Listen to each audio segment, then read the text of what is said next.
again. So I'm not sure how much of this video is going to actually get uploaded. I'm not sure whether it's going to get edited or not. I've not got a lot of time to make it, but we're going to try and make it. We're going to try and get through this, and hopefully it will turn out pretty decent. But I was going to talk about the series that took place today, but then instead the narrative from like the commentary and the pain of trying to catch up on the Fnatic C9 game because I couldn't watch it live was like so bad.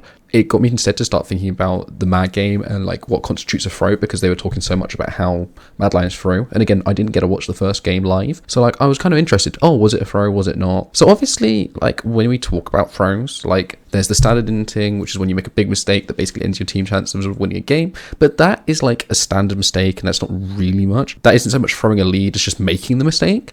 Instead, I want to focus on what counts as like a lead, and then what throwing such a lead would look like. I don't know if that makes sense, but hopefully it does. But to start, we'll talk about what a lead sort of looks like. And like, obviously people will say that like a goal lead or dragon stacking constitutes a lead, but I think it's a lot more complicated than that in League realistically. Like, for one, League has standing gold, so your proximity to standing gold, or the amount you've already taken should be taken into account when it comes to lead. And when I say like standing gold, I mean things like objectives, I mean things like basically anything that can turn into gold, so like new jungle objectives, towers. Towers are the main ones that are most like worth focusing on because they can't respawn, and so they're like the most like typical standing gold. So yeah, I think that should be taken into account. Then you have like your item power spikes and champion power spikes that dictate when your team is strongest relative to like your opponent. And then like whether or not, and that's obviously important as to whether or not you're ahead. And then specifically in the sense of like whether you're closing in on your win con or not. But also you have to account for like team strengths. Like this wasn't a concept that I'd thought about too much before today, but you know, it might not be that fleshed out, but hopefully it's all right. But I would say that many teams are like good at 1 or 2 points of the game and significantly worse at another. For example, like RNG and Spring were horrific at lane phasing, but they were so good at team fighting, and it just meant that they were bad early game, but they ramped up and became exceptional in the late game, and they still ended up as like a really solid team. So, and then like in contrast, you've got like a team like Team Liquid who sucks at team fighting, so they can only be considered ahead if they have a significant enough lead in the early game to guarantee that they'll take the win home. What you also have to take into account is like how a lead is lost. Like, is it through your opponent outplaying you, in which case it's not really throwing over lead, that's just you getting outplayed? Is it through inting, in which case it's just you making mistakes, which is throwing a lead? Is it through mechanics like dragon stacking or baron buffs, which can sometimes be somewhat luck-based depending on how much you want to burger flip the objective, or how much you're forced to burger flip the objective? Or is it through something else?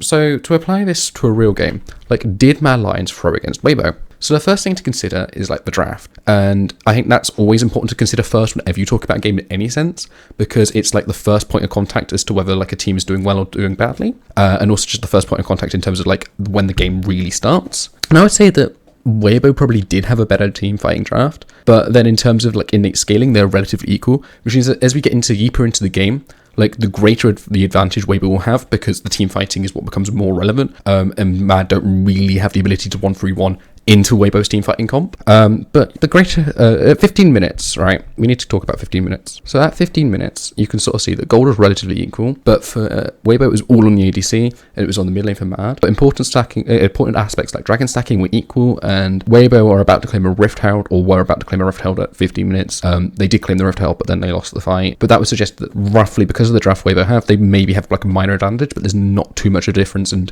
after like 15 minutes, you had the fight, and Weibo obviously lost it, which would put Mad in slight control, but not a major control again. At 20 minutes, the situation remained vaguely similar.